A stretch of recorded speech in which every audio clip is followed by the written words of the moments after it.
Bonjour à tous, bienvenue, Bible and Coffee, on est lundi matin. J'espère que vous allez bien, que vous m'entendez bien, et que vous êtes prêts avec votre café, bon café, à chacun. Je me suis réveillé en plein rêve tout à l'heure avec la crainte d'avoir loupé Bible and Coffee, vous vous rendez compte? Ah là là là là. je rêvais que j'étais à 11h30, c'était 11h30 le matin dans mon bureau là. Et puis d'un coup je recevais un message. Et alors Bible and Coffee? Puis là, wow, je me suis réveillé. Je vous dis. Bon, je suis content de vous voir. Coucou Rachel, coucou les Dalché, Carla, trop bien. Céline aussi, coucou. Trop bien de vous voir ce matin. Donc, vu que je garde, voilà, l'idée c'est que ça reste court. Alors, je vais rentrer tout de suite dans le thème. Bon, déjà, ceux qui ont entendu le message de hier, je vous encourage à prendre aussi cette journée à part, à jeûner, si vous le souhaitez. Et puis, c'est aussi sympa de pouvoir le faire ensemble. Donc, je rappelle qu'on fera un petit car meet. Donc, c'est le Zoom suisse demain midi. Mais j'ai des personnes pour qui c'est très important de ne pas utiliser Zoom. Alors, j'essaie de trouver autre chose. Et puis, ça marche assez bien. Donc, j'enverrai le lien, ou je l'enverrai par email ou par WhatsApp. Et puis, donc, ce matin, j'aimerais introduire un petit peu la pensée, on veut dire un moment d'intercession en fait dans cette semaine pour l'Église persécutée, spécialement en Indonésie. Mais avant ça, j'aimerais déjà dire que l'intercession en elle-même, peut-être voilà, dire c'est le matin et puis il faut commencer à intercéder. Mais l'intercession, c'est aussi, déjà c'est puissant, donc vraiment lorsque tu pries pour quelqu'un, lorsque tu pries pour un autre pays, pour d'autres chrétiens, de nouveau, il y a une puissance lorsqu'on se met ensemble pour le faire, et c'est sûr que Dieu agit. Donc il ne faut pas du tout minimiser la prière d'intercession. C'est vraiment quelque chose de grand et de fort. Voilà, peut-être qu'on aurait besoin je pourrais aussi y réfléchir, de vous donner plus de témoignages par rapport à l'effet, parce qu'il y a des choses qui se passent tout près de nous, quoi. Hein. Donc ça vaut vraiment la peine de passer du temps dans l'intercession. Et puis pour moi, c'est un peu comme ce verset qui dit: il y a plus de joie à donner qu'à recevoir. Lorsqu'on intercède, on se décentre de nous-mêmes. Et puis c'est vrai que parfois on se lève et puis on repense à nos petits problèmes qui sont peut-être petits ou grands, mais je dis pas qu'il faut les négliger, je dis pas qu'ils ne sont pas importants. Ils sont aussi importants aux yeux de Dieu, mais d'autres prient aussi pour nous. Et nous, on veut aussi se décentrer de nous-mêmes pour prier pour d'autres. Donc je crois qu'il y a comme quelque chose où on donne. Et puis, la dernière chose, non, c'est ça que je voulais dire. Donc ça vaut vraiment le coup d'intercéder. Et je vous donne déjà aussi 2-3 mots sur l'Indonésie. Donc l'idée, ce serait d'avoir un focus là cette semaine sur l'Indonésie. Donc c'est des choses ou aussi des dossiers que nous donnent Portes Ouvertes. Donc c'est une ONG, peut-être vous connaissez, qui travaille pour les chrétiens persécutés dans le monde. Et puis ils ont tout un dossier sur l'Indonésie. Et je l'ai trouvé très chouette parce qu'il y a aussi justement des impulsions de prière qui vont nous aider. Et puis donc l'Indonésie, voilà, moi je connais pas grand chose de l'Indonésie et j'étais juste surpris de voir qu'en fait c'est immense, c'est un des plus grands pays du monde, et donc il est composé de plein d'îles. Je sais pas si vous pouvez, vous avez une idée, je pense pas. Vous êtes sûrement au même point que moi au niveau de votre connaissance de l'Indonésie, mais il y a 31 000, plus de 31 000, ouais bon, c'est 6h30 quoi. On va dire 32 000 îles, d'accord, en Indonésie, donc c'est juste énorme. Et puis, au niveau de la population, donc c'est plus je veux comme vous dire aussi ça précisément, il y a 269,5 millions d'habitants en Indonésie, et puis il y a 32 millions de chrétiens. Mais c'est un des plus grands pays musulmans au monde aussi, donc c'est là qu'il y a la tension. Avant, ils étaient connus pour être assez tolérants, et puis avec les années, c'est un peu ce qu'on voit dans plein d'autres pays, comme l'Inde pour l'hindouisme, où il y a une radicalisation, et les chrétiens sont vraiment persécutés, les églises sont brûlées, voilà, il y a vraiment des tensions fortes. Donc c'est pour ça que c'est ce pays-là qui est choisi pour notre prière. Voilà pour la mini-introduction sur l'Indonésie. Mais ce qui est certain, c'est que lorsqu'il y a persécution, c'est aussi qu'il y a témoignage. Alors bien sûr, des fois, le bâtiment lui-même, il témoigne de la présence de chrétiens, il témoigne que quelque chose se vit. Donc c'est pour ça que les églises sont ciblées. Mais il y a beaucoup de personnes qui sont ciblées elles-mêmes parce que elles sont témoins. Et c'est ce que nous sommes appelés à être. Et ce matin, avant d'entrer vraiment dans la prière, je voulais juste rappeler cette dimension-là d'être témoin. Parce que ces gens qui vivent là en Indonésie, ils sont à fond. Ils n'ont pas peur de témoigner.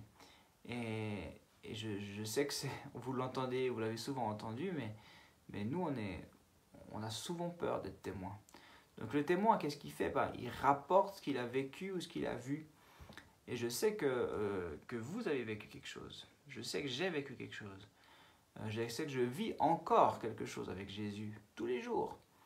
Et pourtant, je ne suis pas vraiment poussé à en témoigner. Et voilà, ça me choque à quelque part, ça me dérange. Il y a quelque chose qui doit être secoué là. Et je crois que c'est aussi une opposition qui est finalement spirituelle.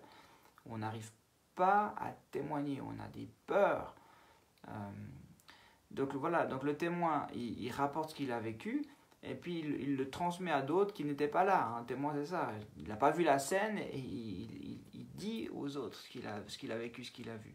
Donc ça, c'est le travail de témoin, c'est notre travail à nous. Mais une des choses qui nous empêche probablement de parler et d'être témoin, c'est parce qu'on se dit, je ne suis pas capable, je ne vais pas y arriver, qu'est-ce que je vais dire? Et puis peut-être c'est là la plus grande de nos erreurs. Et c'est juste là-dessus que j'aimerais insister ce matin. Donc bien sûr, vous connaissez tous ce verset, mais je vais le redire encore une fois, Actes 1:8, mais vous recevrez une puissance lorsque le Saint-Esprit viendra sur vous, et vous serez mes témoins. Bon, après à Jérusalem, dans toute la Judée, dans la Samarie, et jusqu'aux extrémités de la terre. Donc on pense souvent à ces cercles concentriques au niveau de la distance géographique. Mais le plus important pour moi dans ce verset, c'est que vous recevrez une puissance, l'Esprit qui viendra sur vous, et vous serez mes témoins. Et je crois qu'on oublie cette dimension-là. On se dit, mais purée, comment je peux être témoin dans ma génération? Comment je peux parler à mes collègues? Comment je peux parler à ma Jérusalem? Donc les gens qui sont proches, ma famille. Donc déjà là, on bloque pas mal. Puis on réfléchit, mais comment, de nouveau, humainement, comment je vais faire? Qu'est-ce que je pourrais bien dire? Mais bon, ok, je crois en Jésus, j'ai vécu des choses, mais qu'est-ce que je vais leur dire? Est-ce que ça va leur parler? Et puis on se pose trop de questions, alors que... Et on ne s'appuie pas assez sur le Saint-Esprit. C'est le Saint-Esprit qui nous rend témoins. Et si on prend l'exemple de l'apôtre Pierre, on voit clairement ce changement total entre ce Pierre qui n'ose pas trop dire, qui renie Jésus au moment de sa mort, enfin disons de ses accusations, il renie Jésus, non, je ne suis pas avec lui, et puis on voit après la Pentecôte, en Acte 2 et 3, il fait un discours énorme, il a une puissance de fou, les gens sont touchés, il y a des milliers de conversions, et Pierre est là, c'est Pierre, c'est le même Pierre qu'il y avait avant, mais non, il est habité par le Saint-Esprit. Donc ce Pierre, il ne pouvait pas être témoin avant. Et ça, voilà, ça m'interpelle. J'espère que ça vous interpelle aussi. Donc, finalement, tout ce qu'on va, voilà, on va prier pour les chrétiens persécutés. Ce sont des hommes et des femmes qui n'ont pas peur de témoigner parce que je crois qu'ils vivent quelque chose de la présence de Dieu, de la puissance du Saint-Esprit. Et sur ce plan-là, on doit être inspiré.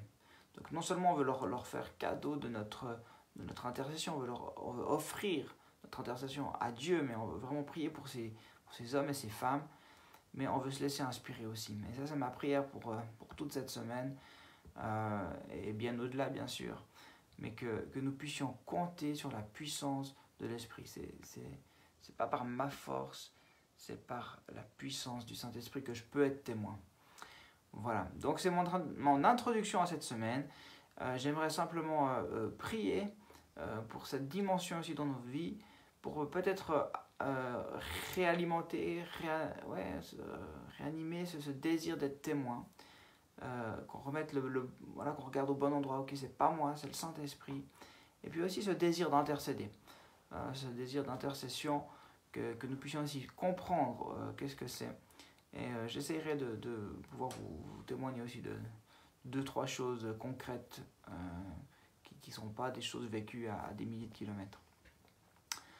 Voilà, donc qu'il vous remplisse de son esprit encore ce matin pour être témoin dans votre journée. C'est une prière que vous pouvez faire chaque jour. C'est pas, bien sûr, il y a une dimension, on parle du baptême de l'esprit, où on a reçu quelque chose de fort, un moment précis, mais on a besoin d'être renouvelé dans l'esprit chaque jour, pour chaque journée. Donc si tu veux être témoin, bien sûr il y a un prix à payer, bien sûr tu ne seras pas toujours regardé positivement, bien sûr voilà, il y aura des critiques parfois, et ça peut être violent dans la société dans laquelle on est aujourd'hui, mais ça vaut la peine, peut-être pour une personne qui va entendre ce que tu as à dire. Père, je te remercie encore pour le privilège de t'avoir avec nous, de t'avoir en nous, de te connaître, de pouvoir continuer à te connaître. Saint-Esprit, merci de te déverser encore dans nos vies, dans nos cœurs, aujourd'hui. C'est vrai, Saint-Esprit, tu baptises de ton esprit, tu nous rends témoins, et on n'a pas à avoir peur, on n'a pas à faire par nos propres forces, parce que alors qu'on entre, alors qu'on choisit d'être témoin, toi tu viens nous donner ce dont on a besoin, tu viens parler au travers de nous. Et Seigneur, on veut apprendre aussi à s'abandonner à toi, de faire confiance dans cette dimension-là. Mais moi je veux refaire ce choix d'être vraiment un témoin de toi. Parce que j'ai vécu des choses avec toi, je vis des choses avec toi, je sais ce que j'ai vécu, je sais ce que je vis. Et je veux croire que d'autres peuvent être interpellés, d'autres peuvent être touchés, parce que tu es celui qui a les paroles de la vie éternelle. Seigneur, merci aussi pour la possibilité que nous avons pour prier pour d'autres, pour intercéder. On veut déjà te demander de bénir, de mettre ta faveur encore sur les chrétiens d'Indonésie, de demander aussi la paix politique dans ce pays. Et on veut se réjouir de pouvoir ensemble prier pour les chrétiens de ce pays cette semaine. Je vous demande maintenant de bénir chacun dans cette nouvelle journée. Que ta paix et ta joie soient sur nous. En ton nom Jésus. Amen. Amen, amen. Yes. Merci d'avoir été là. Vous étiez moins 10, c'est cool. Je vous souhaite encore un bon café, un bon début de journée. Et puis ceux qui peuvent, midi et quart pour un temps de prière, ceux qui ne peuvent pas comme Céline, on vous bénit, on pensera à vous, vous penserez à nous. Et puis, c'est que partie remise. Bye bye, ciao.